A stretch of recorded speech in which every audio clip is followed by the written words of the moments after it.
How's it going, everybody? Welcome to the OneIQ Sports Talk YouTube channel. Brendan and Sterling coming at you for Week 15 game picks. Now, Sterling, you weren't here last week, so it's good to have you back, buddy. And I don't have to give your game picks over random texts. So, Yeah. yeah, this is going to be interesting week that we have coming up here for week number 15. Again, we already had one game this week where we had the Rams take on the 49ers in what was just the most exciting game that I've ever had to watch. And oh I my mean, there god. were exciting moments, 49ers players just giving up and walking off the field, abandoning their team, Yep. so there was some exciting stuff. It was just a very dull game, and with fantasy playoffs beginning this week too for a lot of leagues, man, there's a lot of unhappy people if you started Cooper Kupp or Puka Nakua, though Puka still was able to put up some points, so was Kyron, even without getting touchdowns. But man, if you had Brock Purdy or Cooper Kupp, it was not pretty. Yeah. Yeah. It was one of those games where we will often send each other bets throughout games for stuff like that, and we sent each other some stuff. And again, both of us sitting back going like, yeah, these are two highly explosive offenses that can get the job going. The defenses on both sides are decent, but they haven't been as good as they have been in years past. There's clear weaknesses there. Yeah, there's some rainy weather, but that's only going to be there for the first half of the game, if it's even there at all. And we are just kind of sitting back going like, this is going to be one of those explosive offensive types of games. We saw what the Rams did against the Bills just the week prior to, and the 49ers, they found their stride against the Bears, which that's a whole nother story. But yeah, this was a game of football for sure. It's one that I don't think Yeah. we'll be remembering. This is one of those games that we are going to be praying for during the dead part of the offseason. We're just like, we want football. We'll even take the 12-6 Rams 49ers game. Right. It was, but it was also one of those ones where I saw people saying like, if this was the first football game ever played, there would never be a second football game played. Yeah. Yeah. Right? A lot of people would It's be like, what the like, hell is this piece of shit? a lot of people would be like, there's a lot of very, very clearly talented people that have no fucking idea what to do. I think it would get maybe a second game, and it's like, you're on very thin lines here. We need to see some, we need to see better than baseball numbers here, guys. Yeah. Yeah. There were some NHL games on Thursday night that almost had higher scores than that football game. Yep. Yep. It's just absurdly pathetic. But speaking of pathetic, we have the Cleveland Browns taking on the Kansas City Chiefs. And this is one of those instances where you look at the Browns and just say, well, they're kind of pathetic. But then you look at the Chiefs team this year and go, you're 12-1, but you're only 12-1 due to pure bullshit. Mm-hmm. The Kansas City Chiefs go into Cleveland, Ohio with a -4.5 point advantage. Yeah, this whole morning slate is kind of trash, unfortunately, this Sunday. They jam-packed that afternoon window for some reason and didn't flex any of those games around so that we could have, back-to-back good games. So this probably will be one of the better games just because as bad as the Browns are, Jameis Winston has been getting that offense going and it's been exciting to watch. Whether they're throwing touchdowns or pick sixes, it's still Jameis Winston throwing the ball to the end zone, so it's entertaining. The Browns officially eliminated last week when they lost to the Steelers and now are fully in spoiler mode. This could be one of those. The Chiefs have not looked great. I saw a stat where if you take away the final 2 minutes of every football game the Chiefs played in this year, they would have the worst record in football. Well, if you like, I read a similar stat that if you switched every one possession game in the NFL, the Chiefs would have 2 wins. Yep. Well, I know it is absolutely insane how lucky they've been getting, and neither one of these teams have scored over 30 points this season either. Or no, wait, I think the Browns have. Nope, Yes. Browns haven't. No, I, no, they didn't. again, like, I will just quickly take a relook at that meme because again, we always send each other stuff, No, you're and right. But yeah, actually the Browns have scored 30. My apologies. It is the Patriots, Jets, Chiefs, Raiders, and Giants Right. that haven't. So yeah, the Browns actually have scored more than 30 points, but The Chiefs have not though. Chiefs haven't. Yeah. And at some point they got to. I don't know. This was a hard one for me to pick just because I really do get spoiler vibes on this one that the Browns might upset the Chiefs in the same way they've upset the Ravens. They've upset the Steelers. Like those are the wins they're getting is against the really good teams where they're just shocking them. And so this could go that way. I'm not willing to stake my word on that though. And so I am going to pick the Chiefs in this game. But because both these teams have struggled to score, I think the Browns will actually cover the spread. Yeah, I looked at this game, and I always judge a game on how quickly I pick one team to win. And this was one of those ones where it was an instant like, okay, I'm picking the Chiefs, but it was like, oh, wait a second here. Wait a second here. It's in Cleveland. The Browns defense is better than what we've given them a lot more credit for this year. Jameis Winston has been able to move and operate the ball a lot better. Now, granted, last week that was a little bit more of a down week for that offense in particular up in Pittsburgh. But ultimately, a lot of the things that you're saying there is that they've been able to beat the Ravens, they've been able to beat the Steelers, and this kind of has one of those hallmarkings of they could, like, there's no reason to say that they couldn't beat the Chiefs this year. The Chiefs have struggled immensely. Again, we just talked about that. They would be 2-11 right now if you reversed all of the one score games. And last week, the Chiefs beating the Chargers off of a doink in field goal. I'm still kind of pissed off that Matt Nagy gets to experience a field goal kicking off of the post and going in. That still kind of pisses me off that he got to experience that, and I hate it.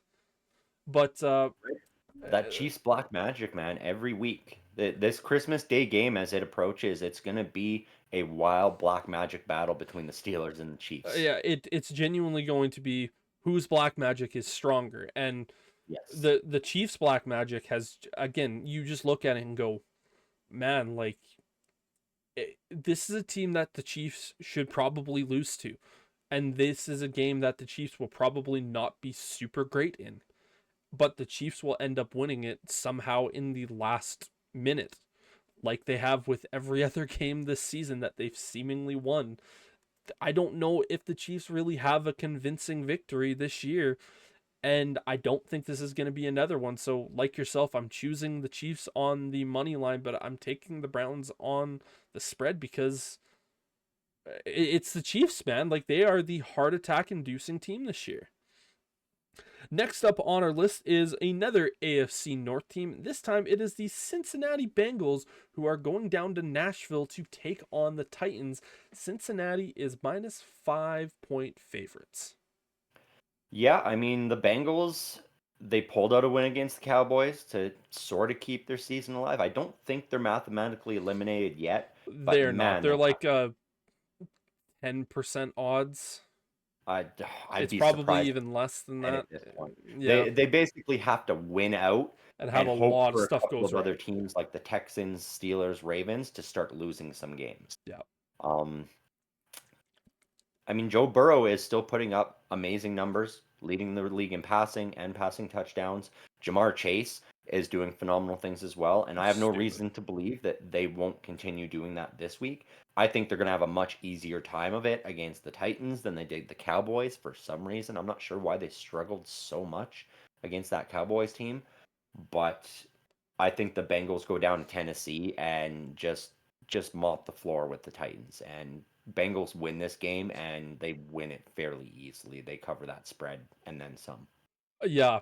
The Bengals, they are a caged Bengal at this moment. They are pissed off. They are playing with no regrets at this moment. They are literally giving it all out on the field. And when you have a team that has the explosive offense like this Bengals team does, you could see them getting out to a 21 to nothing advantage over this Titans team really quickly because again, the Titans have a decent defense, but we've seen the Bengals be able to go up against every single defense in the NFL and essentially do whatever they want to them.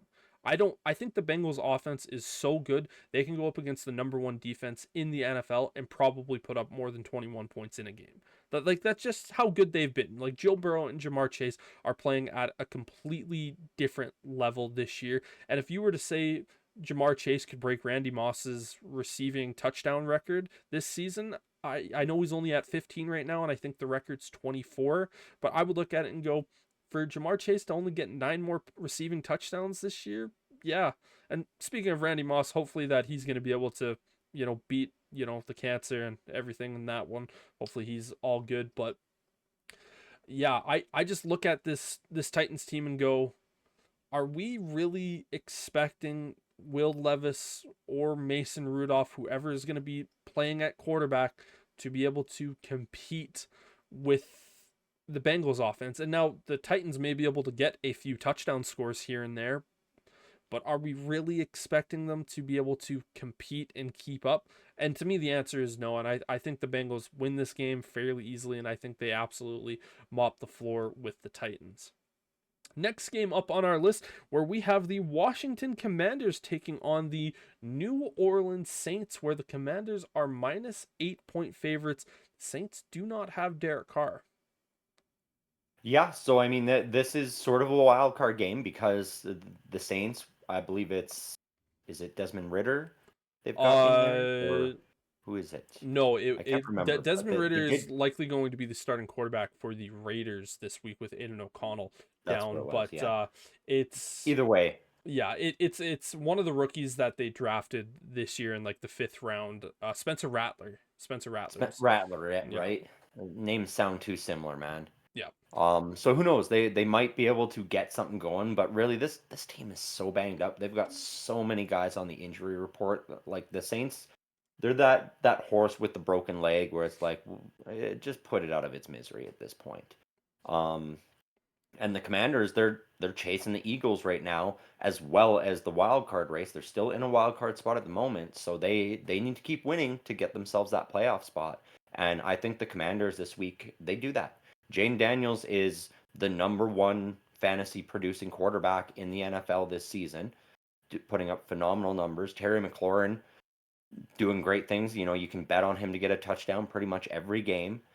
So I see no reason why the Commanders will stumble here. I think they go in, they beat the Saints, and I think they probably cover that spread as well. They've been very explosive and able to put up a lot of points, whereas the Saints have not.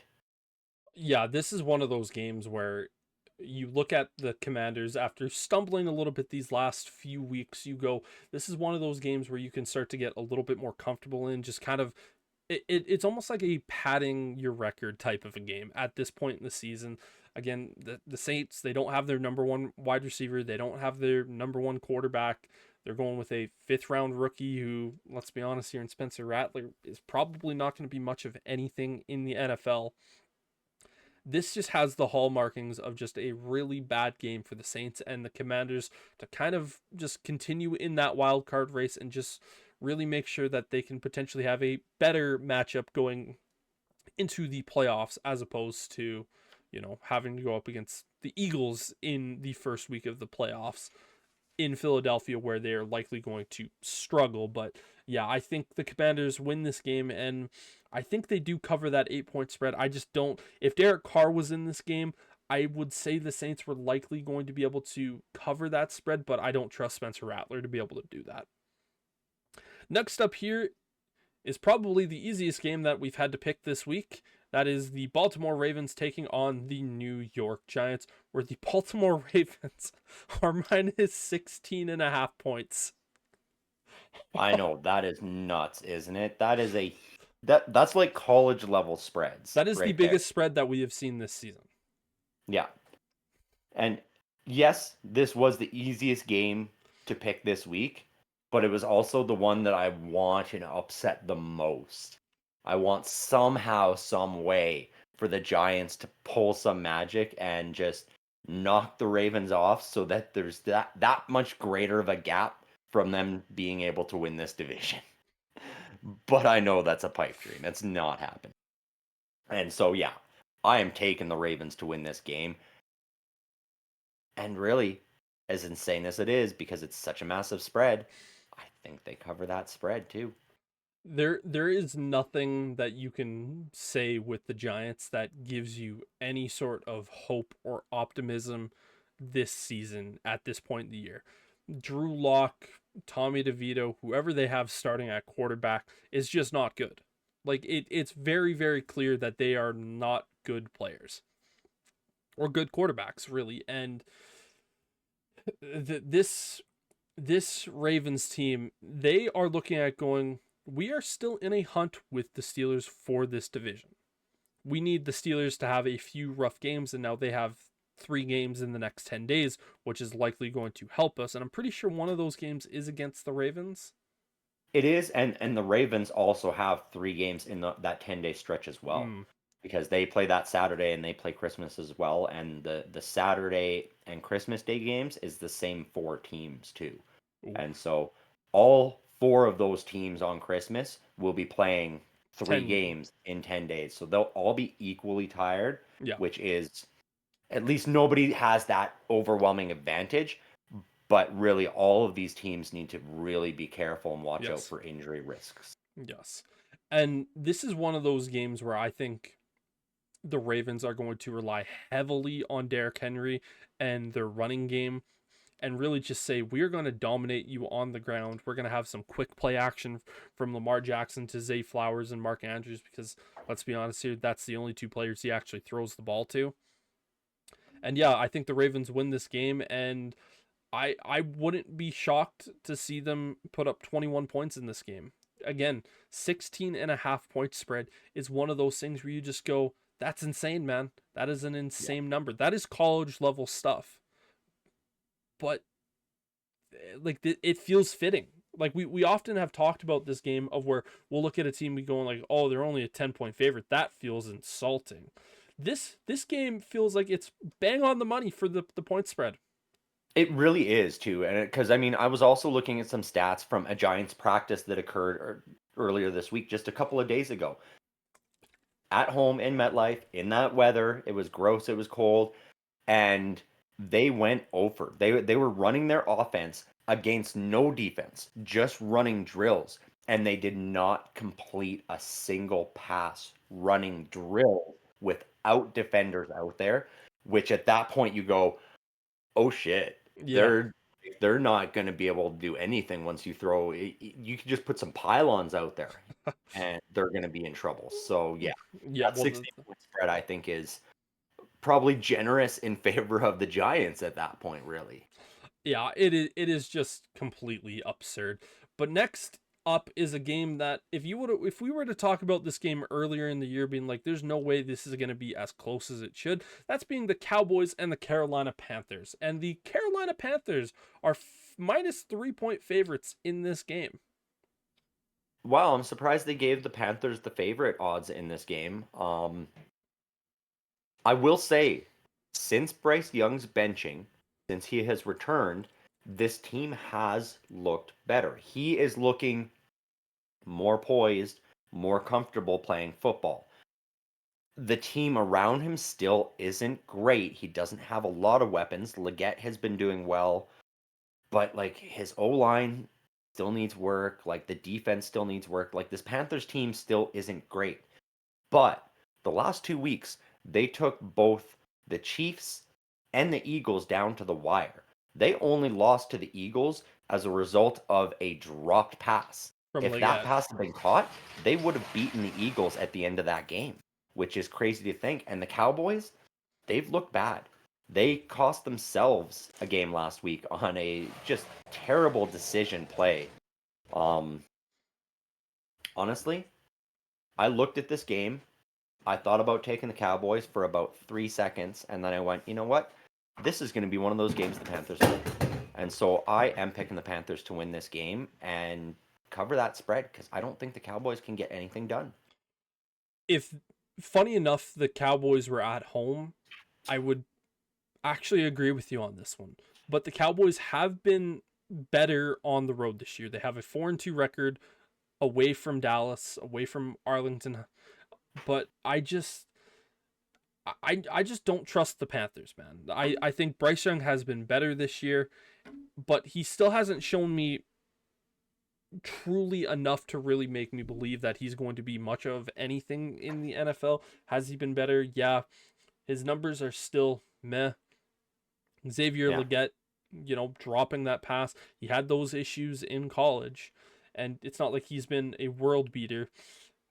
I think the Cowboys do have a much better defense that's going to be able to at least compete, and they're not going to be shocked at what they're seeing. It's not going to be one of those things of where it's like, oh, hey, you went toe to toe with the Buccaneers, and then oh, you went toe to toe with the Chiefs, and then you went toe to toe with the Eagles. It's like, okay, you actually have to properly scheme, and I think Micah Parsons is going to be out there thirsting and saying like, listen, we need to get better here, and I think CD Lamb, if he can get the ball, he's going to be able to compete. I think the Cowboys sneak in there and get this upset win. See, and yeah, like I thought that at first too, but honestly, it like you just see the body language of guys like Micah Parsons and CD Lamb right now, and they're so defeated. I don't know if they have anything left that they're willing to give this year. They look at it and they go, "We're sitting third place in this division, and like we're chasing fourth place in the division. Really, at this point, Yep. this season is a wash, and they feel defeated emotionally, and I just don't know if they're going to give their best effort against a Panthers team that really is going out there every week and going, We have we nothing to kind of prove. want to burn these Yeah. teams. We want people to stop calling us the worst team in football. Yeah, I agree with you to the point. I Yeah. think this is the last week for the Cowboys to really say to themselves that we can do this, and we're not going to quite. I think if the Cowboys lose this week, you can pretty much pencil in a loss for the rest of the season for the Cowboys. But I do think they look at this and go, if we just get this win, it's just if we can pull this win off against a team that is hungry, then we're not going to make the playoffs this year, or we're very low chance of making the playoffs this year, but we can put ourselves in a position to at least try to get a few more victories this season. And I do think this is really the last opportunity of this season for us. I'll tell you this, I'm not watching that game. No. Speaking of a game that I'm not going to be watching, it is the New York Jets taking on the Jacksonville Jaguars, where the Jets are -3 points. Yeah, this was a game where I don't really have anything good to say about either of these teams. The Jags, they're banged up. That's why they're not doing well. It's simple as that. They're missing a lot of pieces. And the Jets, they're run by a madman right now. I don't know, man. I don't think the Jags have enough pieces to pull out a win here. And so I take the Jets to win. And because of the fact that I don't think the Jags can score much, the Jets probably cover that spread as well. Yeah, this is you have a situation where the Jags are both banged up and just bad in general. They're badly coached, they're just a bad unit. And again, injuries. Mac Jones is just so horrible. Again, he's gonna get the start against this Jets team, and we always talk about the Jets trying to they're finding ways to lose games. And I think everyone in that organization right now knows that, again, well, they've already been eliminated from the playoffs, I'm pretty sure at this point. It's it's one of those no, they have been eliminated from the playoffs because it's been 14 years of consecutive non-playoff. Like, I think they're the only professional sports team in North America that hasn't been able to make the playoffs in 14 years. I think I read that stat. It might have I been mean, it's definitely the longest drought in the NFL. oh yeah, yeah. Yeah. I think with all that being said, Mac Jones is just such a bad quarterback that I think the Jags will be able to pull this, or the Jets will be able to pull this game off, and they will be able to cover that spread. But again, it's I think that might be the toilet bowl game of the week. I just look at that and I go, there's just nothing worth watching in that game. Yeah. Next up, where we have the Miami Dolphins taking on the Houston Texans, with the Texans having that -2.5 point spread. Yeah, the Texans have had a bit of a stumble year. It's been very up and down for them. CJ Stroud's looked okay at times. They had a lot of controversy and drama around their team a couple weeks ago when, it was that Texans defense that obliterated Trevor Lawrence and took him out for what might not be the rest of the season, but really with how bad the Jags are, I feel like they should just rest him the rest of the season Yeah. because that was a bad hit, a bad concussion. The Dolphins, though, I don't know. Like, since Tua went down, this team has not felt the same, even after he came back. Like, yeah, the offense started rolling a bit more, but like Tyreek Hill, it feels like he's nearing this point where we might get a surprise retirement announcement out of him at the end of the season because I don't feel like his heart's in it. He's had more children this year than touchdowns. Like, dude, his head's not in the game. He's obviously thinking on other things. I don't think the Dolphins have it in them to get this one done. Like I'm picking the Texans to win this game. They're still fighting for that wild card spot, that final wild card spot in the AFC. It or no, they might even be the division leaders still, aren't they? Yeah, they In are the the AFC, division leader. yeah, in the AFC South, yeah. So I mean, they're gonna lock that up, but it's this Texans team. It just doesn't feel as explosive or as hype as it did last year. They feel like one of these teams that's just going to limp their way into the playoffs and likely lose in the first round. But this week, I think they get a win against the Dolphins. 2.5 point spread. That's a tough one to take the other way. So I think the Texans also cover that spread. Yeah, I think the Dolphins, since getting Tua back, they have been a vastly better team. I think they have been a much better team, and Tua has looked decent this year since coming back from the concussion. I just think there's just been too many issues that this team has had to overcome, whether it's been injury here, injury there, or just kind of, I'm not even going to say miscoaching because I don't think mismanagement from their coaching staff has been the issue. It's just been one of those seasons for the Dolphins that it's just things haven't gone right. Things haven't gone their way, and I think this is going to be a pretty decent game to watch tomorrow. I think this might actually be the game that I am watching tomorrow morning during that 11 o'clock slate because there is some intrigue here. CJ Stroud has definitely not been the same guy that he was last year. More touchdowns, not as many passes, or less touchdowns, more interceptions. What I was trying to say. I think the Texans will ultimately control this game with the running game because Joe Mixon has been phenomenal for them this year, even though he did miss some time. It really is one of those things where I'm just going, man, like this Texans team, you put it best. They're kind of just limping their way into the playoffs, and they'll likely get beat first round of whoever they're gonna go up against because they've just been one of those teams that's just they haven't had that same firepower, really.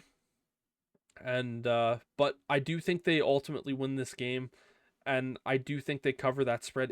This is gonna be either a really fun game to watch or a really rough game to watch. Yeah, and I mean, when I say the Dolphins aren't looking as good, like when Tua came back, they look way better than they did without Tua. But not the But same as, even like, for then, like instance, last year. they look way worse than they did before Tua concussion. Yeah. That's like before the concussion, you look at them and go, they could still come back and win this division. After that concussion, like looking at them now, it doesn't feel like it feels like CTE Tua is what we're getting now. Like I look at it like this because we only had one game before the Tua concussion. I look at it, I go, if you compare what we saw from that offense last year to what we compare what we're seeing this year, it's definitely different, even with Tua coming back. It just feels like things just haven't quite been clicking. It feels like Tua coming back next year, that offense, like if everyone can come back healthy and focused next offseason, the Dolphins could be a very dangerous team. But yeah, right now it just kind of feels like the Dolphins are just kind of limping their way around the league. Next up, we have the Indianapolis Colts heading to Denver to take on the Broncos, and the Broncos are minus 4.5 point favorites. Yeah, this was honestly an easy one for me to pick. The Broncos and Bo Nix have been looking better and better every week as this season has progressed. and they are fighting for that wild card spot. And honestly, I don't see any reason why they're not going to get it. We very well may finally get that Russell Wilson against the Denver Broncos that we were hoping to get early in the season where we couldn't. It might happen in the playoffs now because I think the Broncos are going to keep riding this wave and I think they're going to make the playoffs. And they will win this game and I think cover that spread as well. Yeah, I have no reason to think that the Broncos shouldn't be able to win this game. I think Bo Nix with Sean Payton has been a very, very good pairing. Again, I think most of us going into the draft process said that if Sean Payton had a choice at quarterback, he would have picked Caleb Williams, but his next guy would have been Bo Nix. And since they were so far down the draft order, it was basically, oh, it's going to be Bo Nix. It's going to be Bo Nix. And it has worked out well. Now, Bo Nix, Yeah. he's still throwing some bad interceptions. He's not looking quite good, or he's not looking quite as elite as I think some people, my mother, have particularly made him out to be. But I look at the Colts and I go, Anthony Richardson, you don't know what you're getting. Either you're going to get a highlight reel play or you're going to get one of the stupidest plays that you've ever seen a quarterback make. And it's not one of those things where it's just going to be a good or a bad game. It's going to be play to play. And you can't have a quarterback like that. And I genuinely don't think the Colts can go into Denver, into that high altitude. We already saw Anthony Richardson quit because he was tired once this season. Imagine what he's going to be able to, imagine how many times he's going to quit due to that high altitude. I don't see the Colts being able to do much of anything. The biggest problem that I have with this Colts team is their defense. I don't think they're that good, and I think they're gonna struggle. And so Broncos win, Broncos cover. What should likely be the best game of the entire weekend? The Buffalo Bills going to Detroit to take on the Lions, where the Detroit Lions are -2.5 point favorites. Yeah, the first in what is a couple of games that could potentially be Super Bowl previews coming up. Yes. And this game, like I said earlier, I hate that this game is on at the same time as the other great game because I would have loved to be able to watch both of them in their entirety instead of having to double screen it. This is going to be an excellent game. Josh Allen last week, he tried his best to carry this Bills team to a victory. 6 touchdowns. He had over 50 fantasy points. Like he was phenomenal. And I think he's going to do it again. I think he's going to be pissed off. I think this is one of those ones where the Lions stumble. I think the Bills are going to go into Detroit and I think they're going to take a win away from the Lions here because they want some form of revenge after that loss last week. I think the Bills go in and they win this one. I think the difference in this set of games is going to be really the coaching.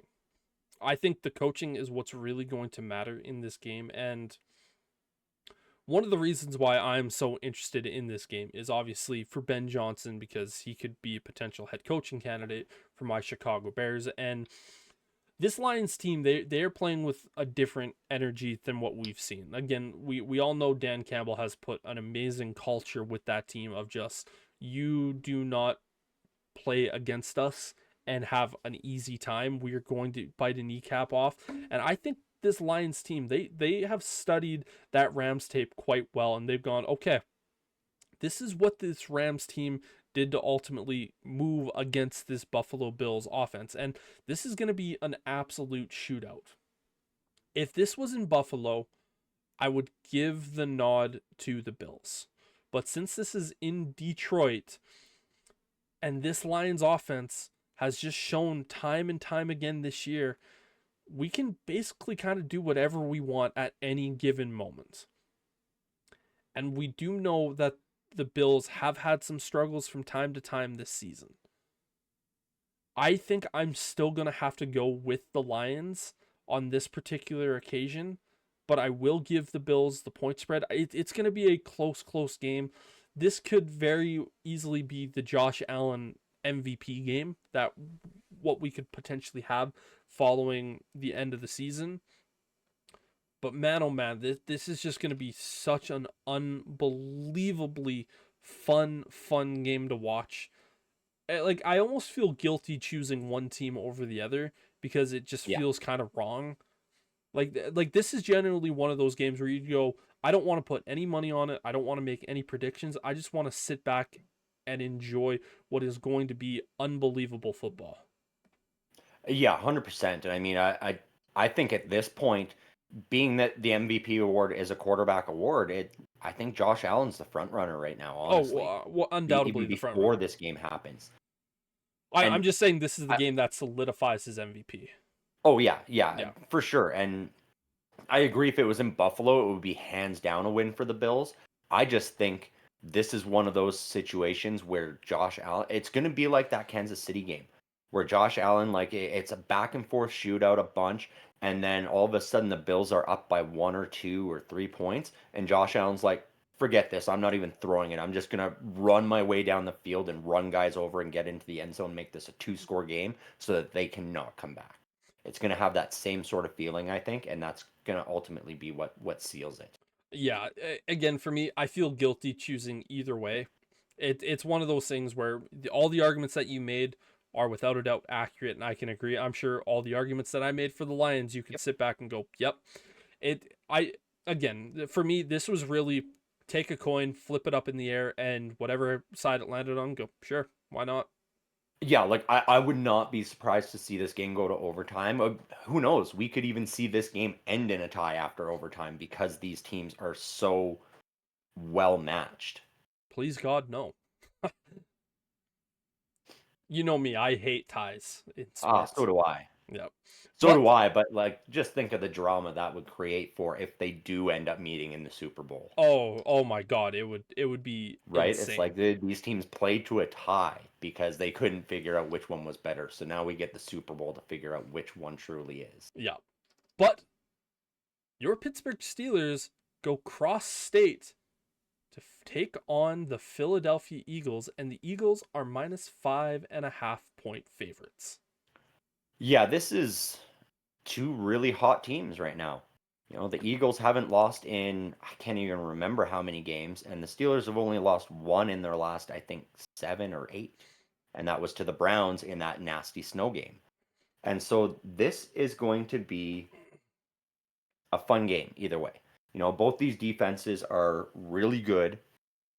The offenses have the potential to be explosive. You know, the Steelers are more of that control the game, whereas the Eagles are give it to Saquon Barkley and hope for the best. The thing is, this Steelers defense is really good against the run. We saw what they did against Derrick Henry. I expect similar outcome against Saquon Barkley here. I think they're going to be able to shut it down. And if you're able to turn this Eagles team a little more one-dimensional and get that pressure on AJ Brown and frustrate him, you have the potential to take one away from this team. They don't have Dallas Goedert as far as I know, so missing one of their key weapons. But I don't know. This is one of those games that this is an interconference game that always feels like a division matchup when it's Eagles and Steelers. They always play each other really hard. And we're going to see one of two records get broken this time. The Steelers have not won in Philadelphia against the Eagles since 1965, whereas Russell Wilson has never in his career lost to the Philadelphia Eagles. And so one of those is going to get broken. I think it's going to be Russell Wilson's record, though. I am taking the Eagles to win this game just because I don't know what it is. The Steelers just, much like going into Cleveland lately, they can't win in Cleveland. And for some reason, I just don't know if they're going to be able to pull a win out here in Philly. I'll be cheering for them too. I'll be hoping for a win. I'll be happy with a win. But logically, I am picking the Eagles to win this game. Steelers will cover that spread, though. It's going to be close. Yeah, I will already tell you I'm picking the Eagles to win this game and the Steelers to cover. I think the biggest factor here is going to be Saquon Barkley. Now, granted, the Steelers have been good at shutting down the run and they shut down Derrick Henry. Derrick Henry and Saquon Barkley are very, very different backs. Derrick Henry is the Oh yeah. I'm just so big and quick that I'm just going to be able to muscle through everyone. And Saquon Barkley is I see hole, I hit hole, I jump and dodge and duck and get away from your guy in any way that I possibly can. And I make it so that, yeah, you might have big, big, strong, tough guy that can bring down Derrick Henry, but do you have a guy that can put his hands on me and actually bring me to the ground? Because that's a very different style of back that they're going to have to go up against. And Yep. Barkley behind this offensive line. And that's the other thing. It's not like we're going up against a team where the Ravens have a good offensive line. We're talking about one of two, one of two of the very best offensive lines in football. And when they are able to open up holes, and they do it pretty much on every single play, we see what Saquon Barkley has been capable of doing. And I think that is going to be the biggest factor. And just the way that this Eagles defense has been playing these last few weeks, like this last month, where their secondary is playing like the best secondary in football. Their defensive line, led by Jalen Carter, is playing like the best defensive line in football. Their linebackers are doing unbelievably amazing things. And I just go, man, this game has the feeling that George Pickens, who doesn't sound like he's gonna play, He's not. He he's is not out for this game. he's officially out, so that now brings you down to some of your lesser known guys, and you then have to look at Van Jefferson, and then you have to look at Mike Williams and Calvin Austin. Can you beat this extremely hot secondary? And we've seen when Russell Wilson has to go up against a really tough defense that he hasn't looked as good, and for me that is the biggest concern. And that is the reason why I am picking the Eagles. I think Najee Harris will keep them in this game because he's just going to be that big physical back. But even then, I look at it and I go, I'm not entirely certain that even he would be able to do this. And I just think it's not going to be a high scoring game. This is going to be one of those very Pittsburgh Steelers type football games where the Eagles just happen to be on the other side of that and just get the advantage of it. But Yep. this, if the Bills Lions game wasn't on at the same time, this would be such a fun game to watch. Yeah, it's going to be a fun one to watch for sure. And really, I think the battle that's going to decide this game is Saquon Barkley against Elandon Roberts. Yeah. As you said, Saquon Barkley has been one of the best guys at hitting those open holes. On the defensive side, Elandon Roberts has been, if not number one, he's been top three all season at being that linebacker that is so good at hitting those open holes as well. And so I expect to see a lot of collisions between those two guys. It's just a matter of, are they going to happen behind the line of scrimmage or at the line of scrimmage? That's going to be what decides whether this is a win or loss for Pittsburgh, I think. Yeah, it's gonna be it's gonna be such It's a going to fun be game fun. to watch. Yeah. Speaking of a game that's not going to be as much fun to watch, we have the Patriots taking on the Cardinals, where the Cardinals are -6 point favorites. I mean, it's not going to be fun to watch, really, but it's fun watching this Cardinals offense operate. When they get into the rhythm and, Kyler Murray's hitting Trey McBride and Marvin Harrison Jr. and using James Conner, it can be fun to watch. The problem is, since Warzone dropped on Black Ops 2, Kyler Murray has been fucking dog water. And so I don't know what to expect out of him. Like I'm glad Jaden Daniels is back, so I don't have to have Kyler Murray in my fantasy lineup anymore. But hell, the Patriots are bad. The Cardinals are going to win this game.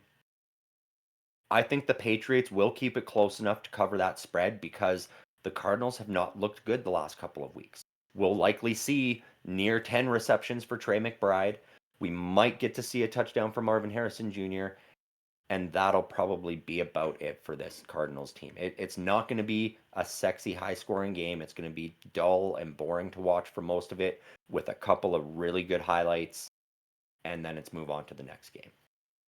Yeah, this is one of those games where if you're a Cardinals fan, you could sit back and say, well, technically they're still fighting for the division, which, granted, at the end of the day, yes, is technically 100% true. They are fighting for the division. Do I think they're going to win it? No. I think that battle ultimately got decided last week that they're not going to win it when they ended up losing to the Seahawks at home in the fashion that they did. Kyler Murray, again, we always joke about that. It was just like, as soon as Call of Duty drops, there goes this season. And again, it wasn't as bad or as dramatic as we've seen in years past, but he's definitely not looked good over the second half of this season. And I just don't think the Patriots are going to be able to do much. Again, they're just such a bad team. Like Drake May has looked very quality out there. He's definitely given them the best chance to win. I don't see the Patriots coming in to win this game. I think the Cardinals win the game and ultimately cover that spread. Our final 2 o'clock game, where we have the Tampa Bay Buccaneers heading down to LA to take on the Chargers, where the Chargers are -3 point favorites. Yeah, and again, another really good game in this afternoon window. Both of these teams have been good. The Bucks are still kind of chasing the Falcons for that division right now, and the Chargers are looking to claim their wild card spot. I think with another win, that should probably lock it up for them. The I don't think key it's for locked it me up, in but this I think it's game like is, 95%. yeah, will Lad McConkey be playing? If Lad is in the game, then this is hands down a Chargers win because Herbert and Lad McConkey have formed this bond so rapidly, and he's the game changer for them when they need that big play to solidify a win or to shift the momentum. He's the guy they're going to, and he's pulling it off consistently. And so, is he putting up these Hall of Fame numbers? No, of course not. But he's getting those key moments and he is thriving in those situations. So having him in the game is going to be so vital for this Chargers team. If he's not, this is going to be a struggle. The defense is going to have to step up and find a way to stop Baker Mayfield. And that is a tall order because he has been playing lights out. If not for Joe Burrow and Josh Allen doing the things they're doing, Baker Mayfield would be in the discussion for MVP this year.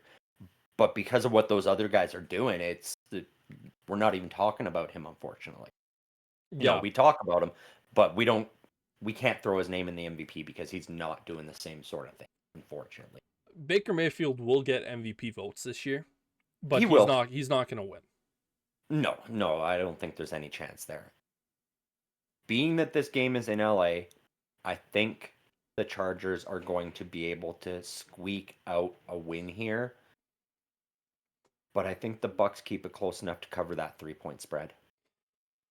I think this game depends on how Baker Mayfield plays. If Baker Mayfield is on his game, the Bucks have a real shot at winning this one. I think that is without a doubt 100% true. If Lad McConkey is in, and again, he's questionable for this game, so he's not really going to be decided whether he's in or out necessarily, but it's going to be important for him to be back out there because, again, we saw last week if he's there, he's a very talented guy, but if he's not, the offense starts to bottleneck a little bit, and we're start to get that question of that we had going into the season of, well, who's Justin Herbert can be able to throw the ball to, and he's a very big part of that. I just think this Chargers defense is ultimately going to be one of the bigger factors here. Even if Baker Mayfield is on his A game here, he should be able to, or the defense should be able to control that a little bit more. The defense has played excellent for the Chargers this year. And I think it's ultimately going to come down to coaching. And Harbaugh, without a doubt, the better coach. Without a doubt. I think the Chargers win this game, and I think they actually cover that 3-point spread. To a game I will not be watching because it has the Packers in it and it's primetime football. They go to Seattle to take on the Seahawks, where the Packers are -2-point favorites. Yeah, I will be watching this game just because it's been several weeks since I've been able to watch a Sunday night football game, and I miss Sunday night football. This is one of those ones where I was pissed off all week because I'm like, why do we have two phenomenal games in the 2 o'clock window? And I understand this game has playoff implications. This could be a playoff preview for these two teams where they face each other, but I don't give a crap about either of these two teams. Bills Lions should have been flexed into this window, Yes. hands down. Yes. Like it should be the primetime Sunday night game. I don't really care who wins this game. I am tired of the Seahawks. They've been overperforming. They are not as good as their record states. They should not win this division. Somehow it looks like they're going to come away with it unless the Rams can win out and the Seahawks lose a few games, which I hope to God that happens. The Packers are in a spot right now, too, where even with their record, there's a couple other NFC teams in this league that could bump them from a wild card spot with such an amazing winning record, and they're going to be looking at an NFC South team that could finish 9-8 and make the playoffs, which I would find hilarious. I would love to see that happen to the Packers because I can't stand them either. That being said, I think the Packers win this game, and I think they cover that spread because the Seahawks, like I said, they just have not been a team where they can consistently win. They dominate and they look great against their division rivals. Outside of their division, they stumble, they struggle, and I think we see that happen even with the 12th man and it being in Seattle. I think Jordan Love and Josh Jacobs go in there and they're able to get the job done, beat the Seahawks, cover that spread. Yeah, I hate both situations for either of these two teams because again, I hate the Packers. Will never say anything nice about the Packers unless I'm paid to. Um, Seahawks again, like you said it best. They're overperforming from what they should be. Their offense hasn't been stellar. Geno Smith has 12 interceptions and only 14 passing touchdowns. It's not like they've been electrifying. Their running game has been pretty much what's been helping them do pretty much their entire offense. Their defense is just kind of meh. They're not a bad defense. They're not a great defense. They're just kind of sneaking away wins against teams where you're like, man, the Seahawks should not be 8-5. And the Packers, uh, again, I hate the Packers, so it's going to be hard for me to say nice things about them. Pretty much, I do think the Packers are going to win this game. But if Seattle wants a good chance to win this, they need to really use that 12th man and really make it hard for Jordan Love because we know Jordan Love is turnover prone. He's almost been a interception a game pace player this season. And if you can force him to turn over the ball and you can slow Josh Jacobs down, you have a good shot at winning this game.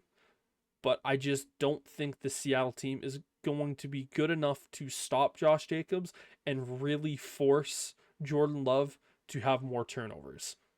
And for me, that's why I think the Packers are going to win. Now moving over to the Monday night slate of games where both are just so dog shit. Are just so bad. And They are. Well, I'm really glad that at least my Steelers game didn't get flexed to the Monday nighter. I don't think they would have just because they already play Saturday. But it was a very real concern for me looking at how bad the Monday night games were and the fact that they were like, man, we really should put something better there. But thankfully they didn't. yeah, Um, you have to give so much notice, like 28 days advance for flexing a right. game that's not on the same day. But Well, and especially since, something like the Steelers, they're already playing 3 games in 10 days. To shorten that to 3 games in in 9 9 days, days, you can't I have don't think that. that would happen. It would have more likely been the Bills Lions game that got flexed. Yeah. But I'm glad that one didn't either because, I'll be at work on Monday. I won't get to really watch it. So I would rather a couple of shitty games. I expect at least one of these to be a bit of a blowout, really. Speaking of that game that could potentially be a pretty big blowout, that is my Chicago Bears going to the Minnesota to take on the Vikings. Vikings are 7-point favorites. Vikings win. Vikings cover that spread. Yeah, yeah, I have to agree. I mean, the Bears last week put up 4 goddamn yards in the first half. Had It was more punts than absolutely yards. embarrassing. Hmm? More punts than yards. Yep. It was horrendous. And Sam Darnold he's playing for a job next year because there's a lot of talk that the Vikings aren't going to extend him, which to me is insane. I get Sam Darnold, he's not that big name, that Patrick Mahomes or CJ Stroud name, but what he has done for your team this year in a season that was expected to be the Vikings likely being the basement dwellers in this division, he has come out and he's turned into a gunslinger. And he is finding his weapons. He's using Justin Jefferson, Jordan Addison. Aaron Jones is doing what he was brought in to do in the backfield. This Vikings team are going to beat up on the Bears while the Bears drool on themselves on the sideline. I'm sorry, but it is bad watching these Bears right now. I feel bad for you. I think the Vikings absolutely embarrass them. The Vikings win and they cover that spread.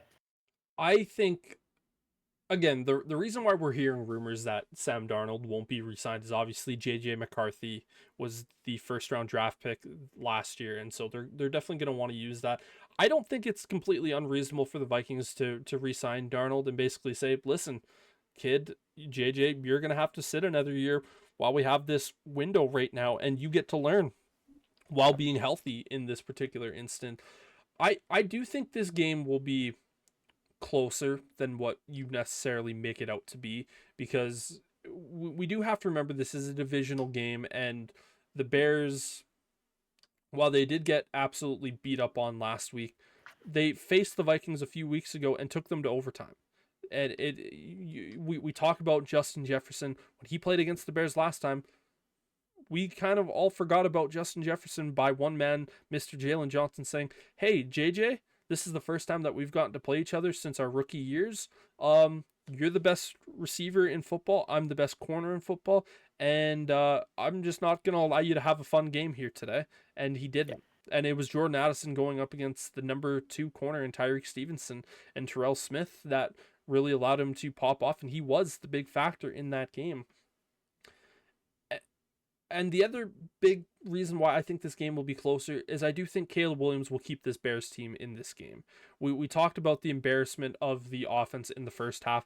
The Bears did go out into that second half against the 49ers and do better. Now, the numbers weren't stellar, but you went from 4 yards in one half to, at least Caleb Williams getting close to 200 yards passing in that game, in a game where he never really should have. He still had the 2 TDs, and the Vikings defense doesn't have a great secondary. They really struggle there, and if he can continue to get his weapons going, get Keenan Allen more involved like what he did in that previous game, this game will be closer. But Yeah, I you still are right. I mean, we're really just shitting on the Bears because of how bad it's been. yeah, make sure It to will be watch the closer. podcast to hear my full thoughts on my team because it's going to be a heavy discussion here once we get to that. But last game, Falcons going to Vegas to take on the Raiders. Desmond Ritter revenge game, baby. Yeah, but no. Falcons are minus 4.5 point favorites, I should say Yeah, as I well. mean, Brock Bowers will continue making his case for why he should be the offensive rookie of the year. And honestly, with how some of the other the quarterbacks have fallen off a little bit, I think he should be. I really do think Brock Bowers should be the front runner right now for offensive rookie of the year because he has done phenomenal things. Just leave your helmet on, man, because you are not a sexy looking dude. Like I saw somebody say he looks like a grizzled veteran who's coming back to try and win a Stanley Cup with a great team in the stretch. And I'm like, yeah, that is what he looks like. He looks like a fucking Joe Thornton just randomly signing with some team that's on a playoff push. Um, he'll put up good yards. He'll get himself a touchdown, and the Raiders will lose. The Falcons will pull a win out here. They have to because they're trying to hold the Buccaneers at bay and keep this division. And I don't know what's up with this Falcons team. If they don't make the playoffs, I don't know. I don't know if Kirk Cousins is still there next year.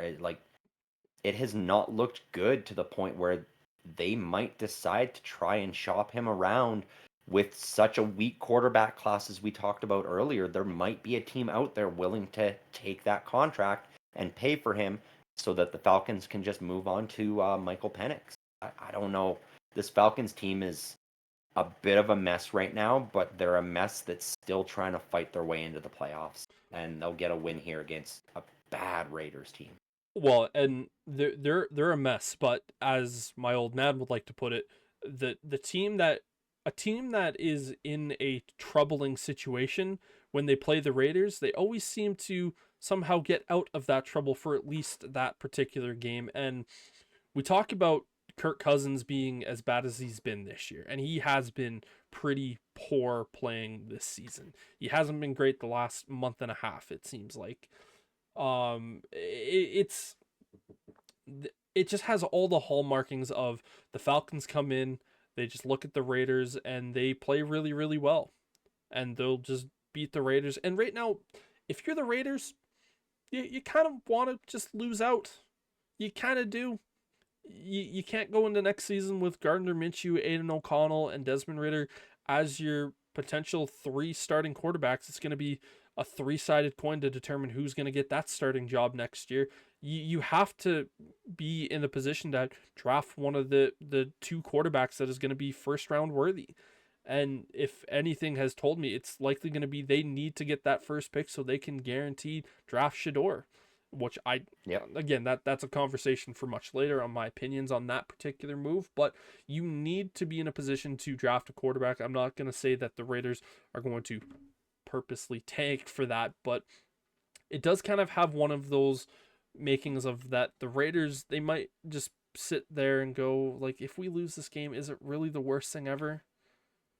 And Hmm. but of course, for Raiders fans, this is one of those situations and one of those games where they'll end up winning because they're somehow just going to screw themselves out. They'll end up with like the fifth pick in the draft and they don't draft a quarterback and they have to run it back. And then next year they're going to be like, oh, we're going to get Archie and do the exact same thing over and over and over again. And it's just going to be hilarious to watch.